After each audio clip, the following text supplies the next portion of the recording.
Marsha anak ayah. Dan dengan buah hati wasit ayahnya Ucapnya sebagai genanto kandi penerang, sebagai suluk terangnya dalam dunia.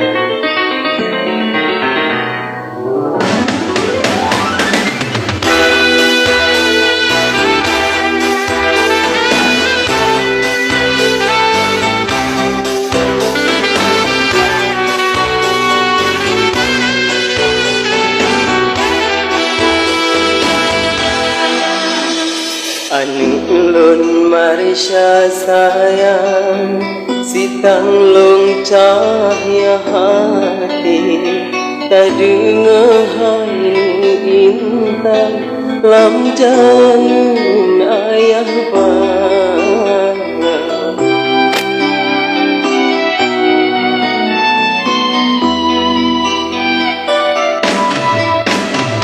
Sajani ayah karang, yuk malam ayun kata, wujudkan di penerang, suluh terang lam dunia.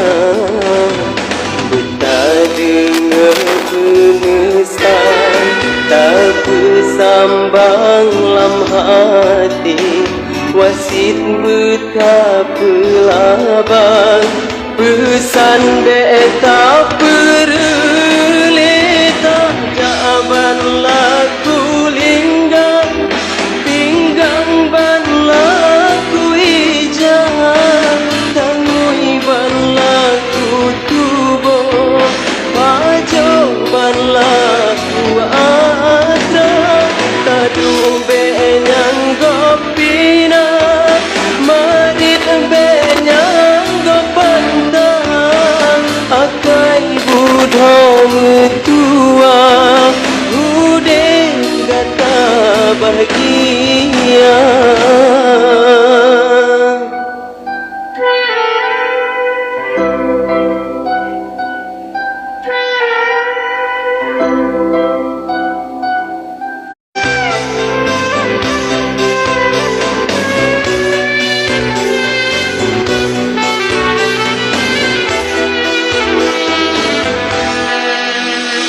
Anu ulun Marsha sayang, sitang long cahaya hati, tak dengar hayu intan, lam jangan ayah bang.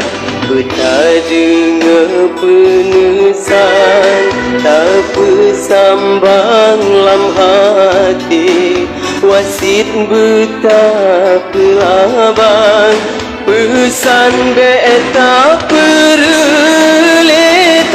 jaban laku linggang, pinggang ban laku ijah, tangui ban laku tubuh, pajo ban laku atra, tadu benyang gopina, marit benyang gopanta, akai budhong tua, ude gata bahagia.